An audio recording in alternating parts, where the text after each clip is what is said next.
Shalom Jemaat Tuhan, kita kembali ke dalam pelajaran kita Kitab Wahyu. Kita masuk dalam Wahyu pasal yang keempat. Saya berikan judul khotbah ini, Tuhan yang Maha Mulia. Mari kita berdoa.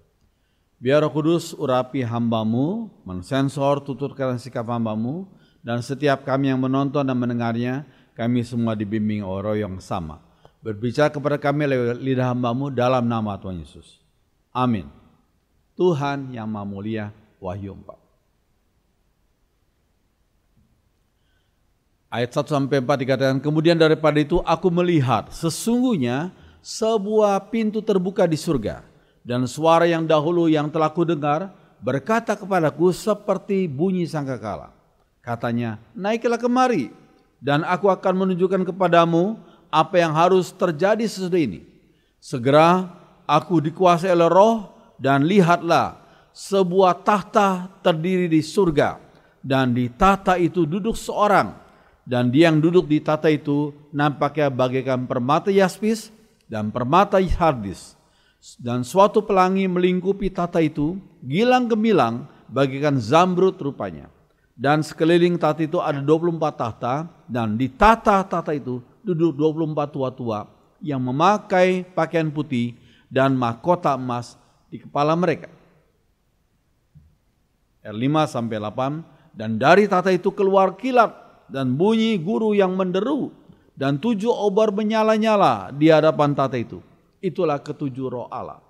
Dan di hadapan tahta itu ada lautan kaca bagaikan kristal. Di tengah-tengah tahta itu dan di sekelilingnya ada 4 makhluk penuh dengan mata. Di sebelah muka dan di sebelah dalam, dan di sebelah belakang. Adapun makhluk yang pertama sama seperti singa. Dan makhluk yang kedua sama seperti anak lembu. Dan makhluk yang ketiga mempunyai muka seperti muka manusia. Dan makhluk yang keempat sama seperti burung nazar yang sedang terbang. Dan keempat makhluk itu masing-masing bersayap 6 sekelilingnya. Dan di sebelah dalamnya penuh dengan mata, dan yang tidak berhenti-hentinya mereka berseru siang dan malam. Kudus, kudus, kuduslah Tuhan Allah yang Maha Kuasa, yang sudah ada dan yang ada dan yang akan datang. 9-11 dikatakan, dan setiap kali makhluk-makhluk itu mempersembahkan puji-pujian dan hormat dan ucapan syukur kepada Dia yang duduk di atas tahta itu dan yang hidup sampai selama-lamanya. Maka tersungkurlah ke-24 tua-tua itu di hadapan Dia yang duduk di atas tahta itu, dan mereka menyembah Dia yang hidup sampai selama-lamanya, dan mereka melemparkan mahkotanya di hadapan tahta itu sambil berkata, sama-sama kita bacakan, ya Tuhan dan Allah kami, Engkau layak menerima puji-pujian dan hormat dan kuasa, sebab Engkau telah menciptakan segala sesuatu, dan oleh karena kehendak-Mu semuanya itu ada dan diciptakan. Puji Tuhan. Nah sekalian, kalau kita baca ayat yang pertama, Wahyu 4 ini, dikatakan kemudian daripada itu aku melihat sesungguhnya sebuah pintu terbuka di surga. Pintu di surga terbuka. Di open heaven. Ya. Nah, sekalian setelah ketujuh surat yang dituliskan dalam Wahyu pasal 3 dan 4, Yohanes mendapat penglihatan lainnya, yakni pintu surga terbuka. Gak main-main ini. Bukan pintu istana, tapi pintu istana dari segala istana. Pintu surga terbuka yang bermakna wahyu Tuhan akan disampaikan kepada sang rasul. Wahyu Tuhan. Tuhan akan menyingkapkan rahasia-rahasianya, rencana-rencana ke depannya. Wahyu Tuhan akan diungkapkan kepada sang rasul. Lokasi peristiwa berpindah. Tadinya di bumi, ya, tentang ketujuh gereja Tuhan di bumi, Wahyu pasal 2 dan 3, sekarang berpindah lokasinya ke sorga. Sorga. Ya. Nah, bumi adalah tempat di mana untuk sementara waktu Kaisar Romawi memerintah dan menganiaya umat Tuhan. Itu bumi. Untuk sementara. Sekarang sudah tidak ada lagi kerajaan Romawi ya, kekaisaran Romawi. Itu hanya kenangan. Tapi waktu zaman Rasul Yohanes hidup dan murid-murid Tuhan, para rasul, itu kekaisaran Romawi masih berkuasa beberapa abad di dunia ini. Ya. Bumi adalah tempat di mana untuk sementara waktu Kaisar Romawi memerintah dan menganiaya umat Tuhan. God and Empire, Allah dan kekaisaran. Ya. Surga adalah tempat di mana Kristus diakui sebagai raja di atas segala raja. Ya, semua raja di bumi takluk kepada Kristus, raja atas segala raja. Yang memerintah bukan hanya beberapa belas tahun atau beberapa puluh tahun, tapi untuk selama-lamanya. Forever and ever, selama-lamanya. Nah, dalam ayat 1b dikatakan, dan suara yang dahulu telah kudengar berkata kepadaku seperti bunyi sangkakala, katanya, seperti bunyi sangkakala.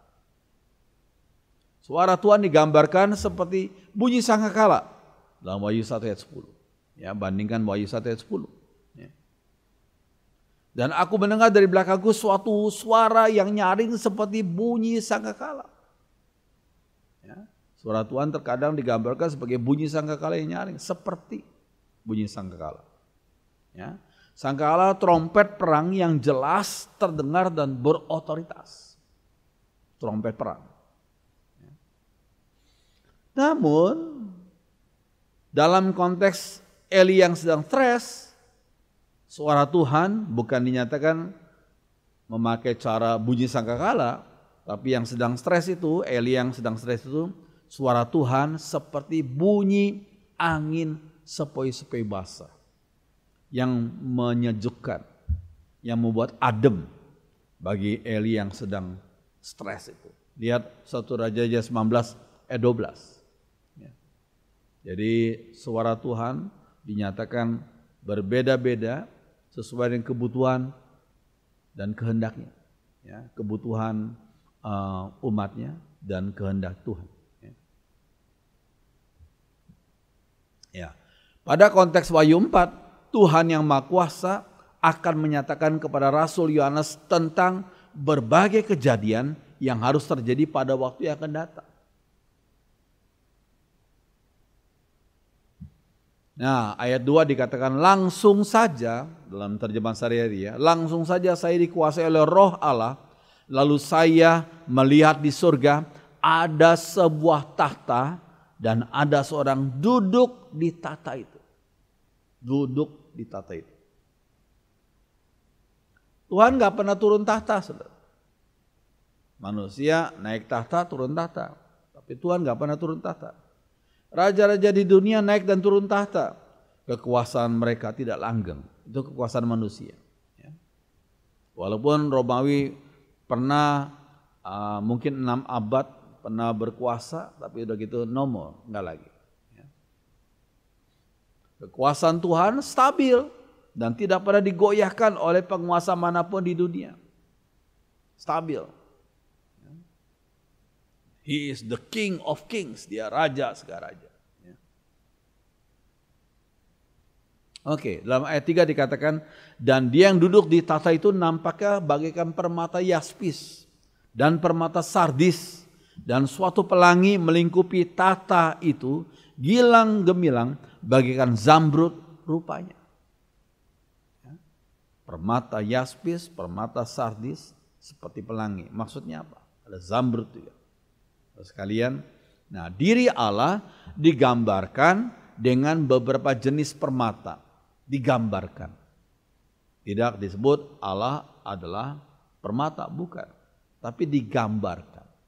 Ya, dengan beberapa jenis permata yang bermakna simbolis tentang sifat-sifat Allah, simbolis. Ya, nah permata yaspis seperti yang saudara lihat ini. Allah permata yang tembus cahaya atau transparan. Ini merupakan simbol kesucian Allah. Jadi makna simbolisnya yang lebih penting. Ini simbol kesucian Allah, transparan. Ya. Oh, bandingkan orang yang menjaga kesucian hidup. nggak takut untuk bersikap transparan. Oke, aku sudah jujur dalam hal keuangan, silakan periksa. Dia nggak takut bersikap transparan. Orang yang menutup-nutupi biasanya nggak terlalu jujur ya. Tapi kalau dia baik, dia jujur, bisa dipercaya, dia tidak takut untuk bersikap transparan. Tidak ada yang ditutup-tutupi. Ya. Oke. Dan dia yang duduk di tata itu nampaknya bagaikan permata yaspis dan permata sardis, dan suatu pelangi melingkupi tata itu gilang gemilang bagaikan zamrud rupanya. Nah, sudah lihat nih yaspis, yang itu merah itu sardis, ya ada pelangi dan ada zamrud. Seperti ini, seperti. Nah, saudara sekalian, permata sardis itu berwarna merah darah. Ini simbol daripada murka Allah. Allah murka terhadap dosa. Ya. Zamrud itu berwarna hijau teduh. Ini lambang daripada kemurahan Allah.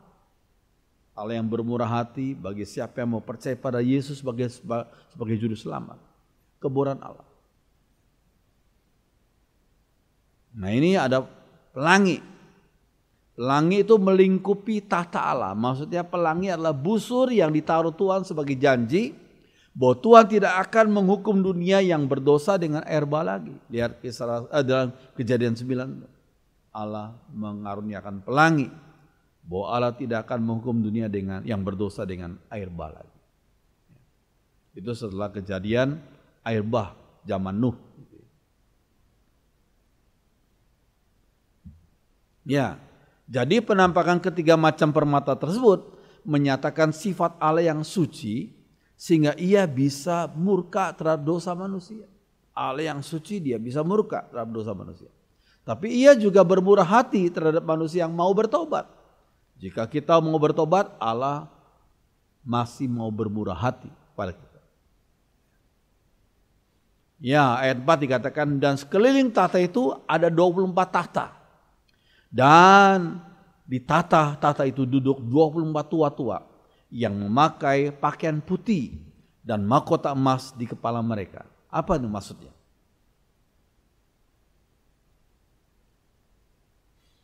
Ya, angka 24 itu terdiri dari 12 plus 12. Ya 24, 12 plus 12.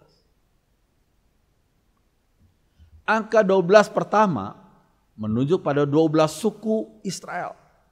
Mewakili umat Tuhan dalam perjanjian lama. 12 suku Israel. Dan angka 12 kedua menunjuk pada 12 rasul. Mewakili umat Tuhan dalam perjanjian baru.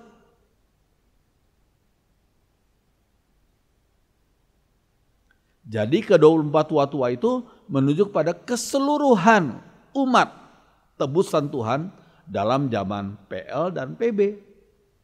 Keseluruhan umat tebusan Tuhan dalam zaman PL dan PB.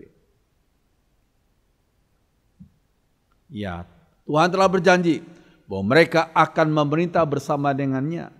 Maka dituliskan tahta-tahta. Mereka akan memerintah bersama dengannya. Jika semua umat tebusan Tuhan duduk memerintah, ya, jika semua umat Tuhan tebusan Tuhan duduk memerintah, lalu pertanyaannya, siapakah yang akan jadi rakyatnya? Itu. Siapa yang akan jadi rakyatnya ya? Kalau semua umat Tuhan duduk memerintah, rakyatnya siapa? Itu pertanyaan kita. Tapi maksudnya pernyataan ini adalah sebagai berikut. Hal itu adalah simbol dari umat Tuhan yang waktu Rasul Yohanes menulis kitab Wahyu ini, itu umat Tuhan di seluruh dunia yang dikenal waktu itu sedang dihina oleh dunia ini. Tapi di surga mereka sudah siap akan menerima kemuliaan. Itu maksudnya gitu, ya. Jadi hal itu merupakan simbol dari umat Tuhan yang dihina di dunia, tapi di surga mereka akan diberi kemuliaan. Itu maksudnya demikian. Ya, ayat keempat tentang 24 tua-tua. Mereka duduk di sekeliling tahta Allah. Di sekeliling tahta Allah. Mereka berpakaian putih dan bermahkota emas. Mereka selalu menyembah dan memuji Allah. Menyembah dan memuji Allah. Mereka membawa doa kepada Allah. Doa dibawa kepada Allah. Mereka lambang dari seluruh umat Allah. Zaman PL ke-12 dan PB. 12 suku Israel di PL dan 12 rasul di PB. Ya, lambang daripada seluruh umat Allah dalam PL dan PB.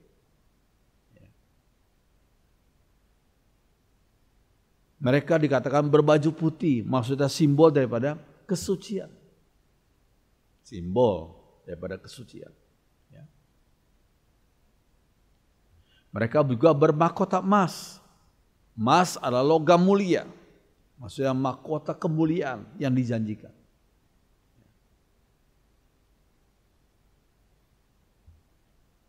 Oke. Nah, dikatakan mereka duduk di tahta. Bandingkan Matius 19 ayat 27 dan 28. Itu lalu Petrus menjawab dan berkata kepada Yesus, "Kami ini telah meninggalkan segala sesuatu dan mengikut Engkau. Jadi apakah yang akan kami peroleh?" Kata Yesus kepada mereka, "Aku berkata kepadamu, sesungguhnya pada waktu penciptaan kembali, apabila Anak Manusia bersemayam di tahta kemuliaannya, kamu yang telah mengikut aku akan duduk juga di atas 12 tahta untuk menghakimi ke-12 suku Israel." Ya, jadi maksudnya dalam Matius 19 ini Tuhan memberikan tambahan penjelasan. Ya. Nah, lalu kembali kepada Wahyu 4 ayat 5. Dan dari tahta itu keluar kilat dan bunyi guru yang menderu. Dan 7 obor menyala-nyala di hadapan tahta itu. Itulah ke-7 roh Allah. Maksudnya apa? Dalam Keluaran 19 ayat 16 dikatakan, dan terjadilah pada hari terakhir, pada waktu terbit fajar, ada guru dan kilat. Guru dan kilat. Dan awan padat di atas gunung. Dan bunyi sangkakala yang sangat keras, sehingga gemetarlah seluruh bangsa yang ada di perkemahan. Itu waktu Taurat Tuhan diturunkan. Tuhan menyatakan kemuliaannya dengan seperti yang kita baca tadi. Guru dan kilat dan yang lain. Ada dikatakan 7 obor, maksudnya ke-7 roh Allah. 7 obor itu artinya ke-7 roh Allah. Wahyu 1 ayat 4 dan 11. Maksudnya adalah dari Yohanes kepada ke-7 jemaat yang di Asia kecil.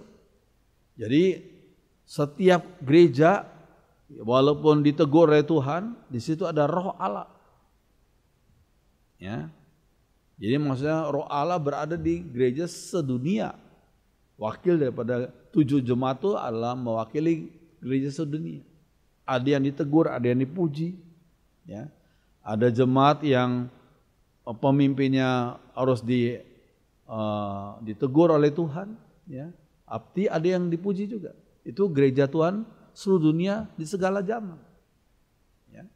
Di situ ada setiap gereja Tuhan ada roh Allah. Cuma ada umat Tuhan yang sungguh-sungguh bekerja sama dan dipakai menjadi instrumennya roh Allah untuk memuliakan Tuhan Yesus. Tapi ada yang suam-suam, ya. Nah, di setiap gereja ada roh Allah yang menegur, membangun, dan menguatkan umat Tuhan. Puji Tuhan.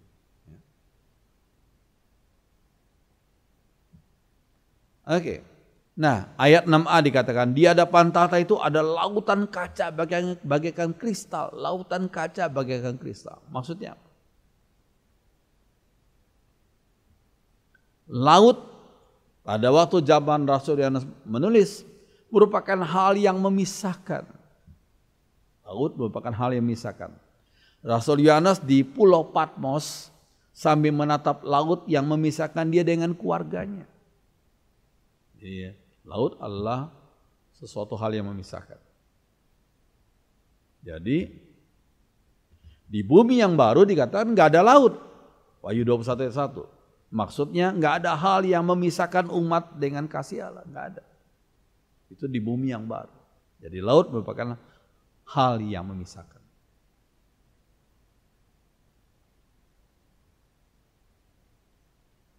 Kristal, maksudnya apa? Kristal adalah lambang kesucian Allah.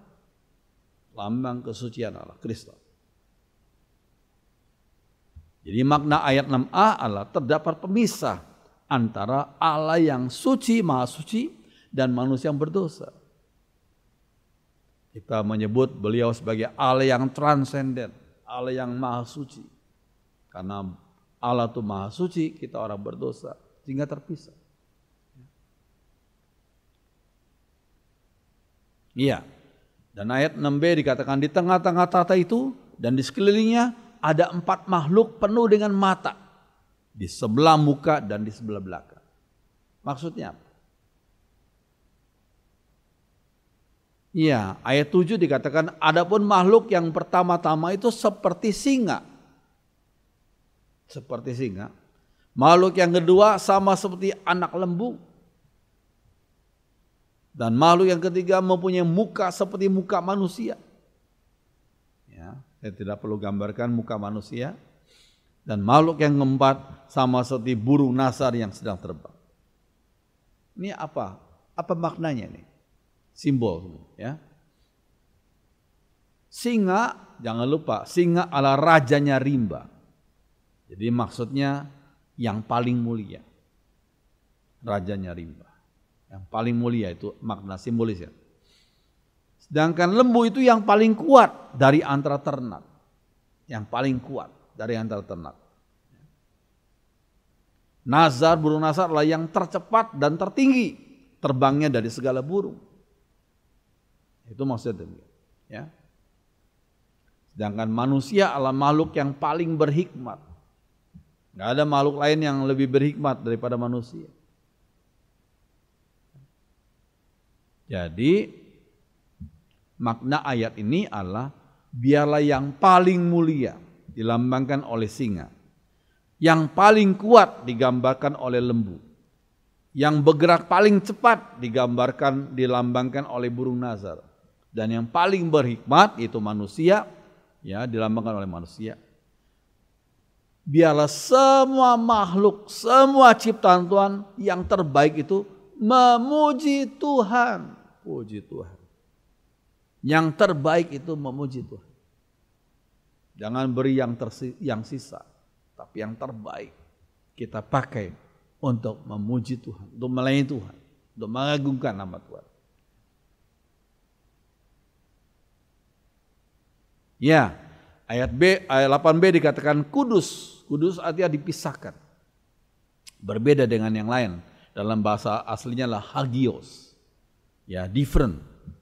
Separated, ya, for special purpose. Dipisahkan untuk tugas khusus.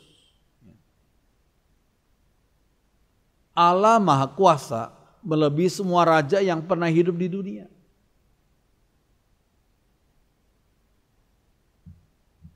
Iya, saudara sekalian, ini ada seorang tokoh yang pasti orang Indonesia kenal sekali tokoh ini.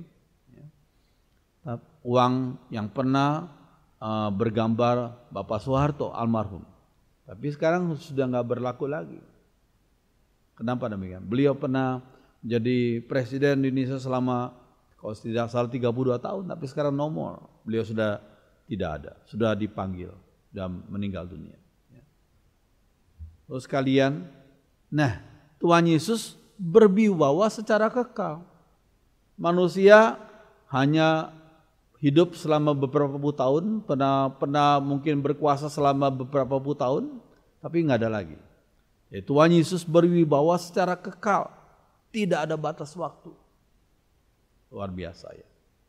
Ini suatu hal yang penting. Oke, nah. Dikatakan tersungkur dan menyembah. Ayat 10a. Iya, Maka tersungkurlah ke-24 tua-tua itu di hadapan dia yang duduk di atas tahta itu.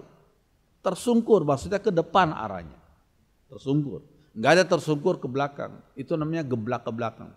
Tidak disebut mereka geblak ke belakang.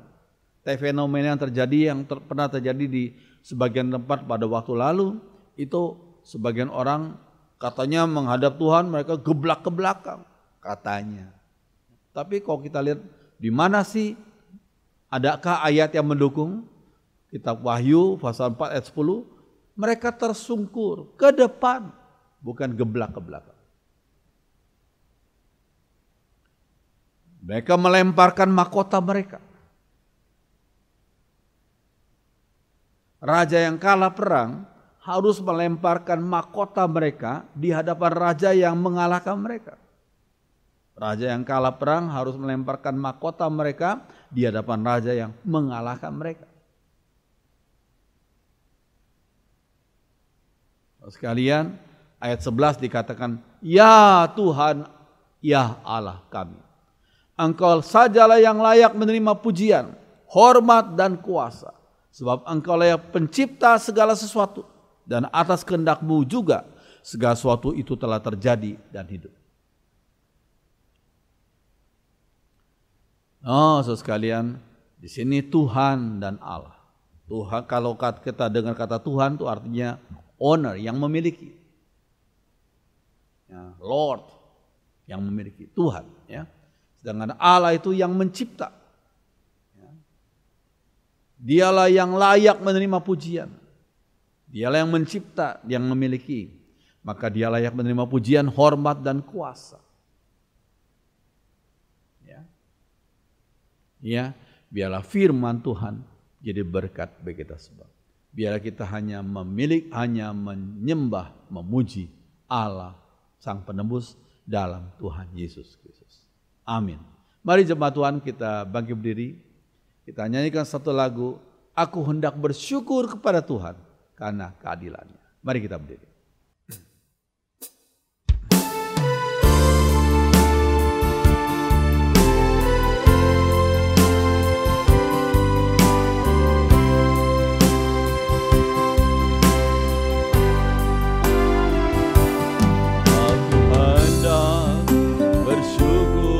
Pada Tuhan karena keadilannya, dan bermazmur bagi nama Tuhan yang maha tinggi. Ya Tuhan,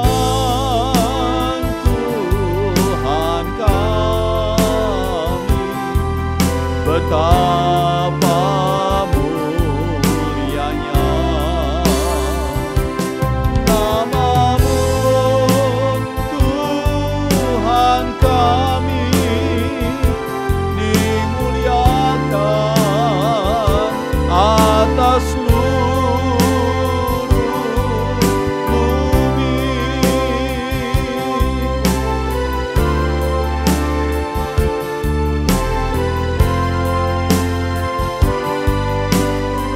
Perempuan saja.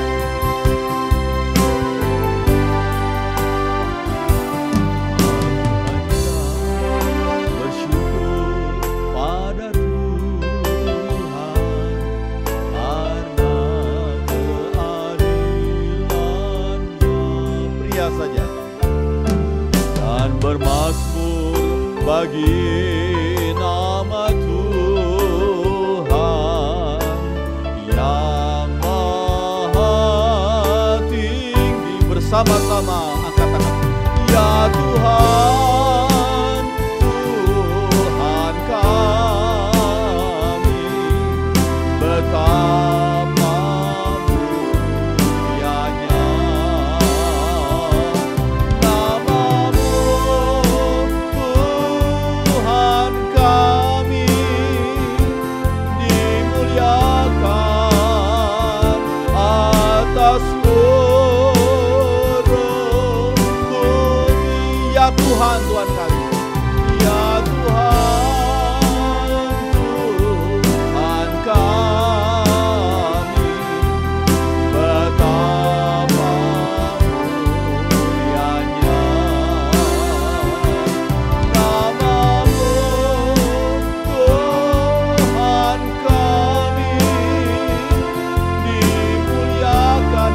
dimuliakan, dimuliakan sekali lagi, dimuliakan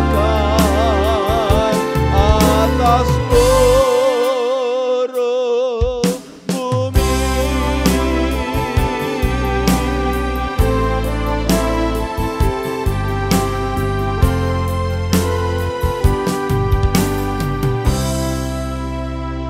Engkaulah Allah pencipta kami Tuhan, Engkaulah Allah yang menebus kami, Engkaulah juru selamat kami yang luar biasa.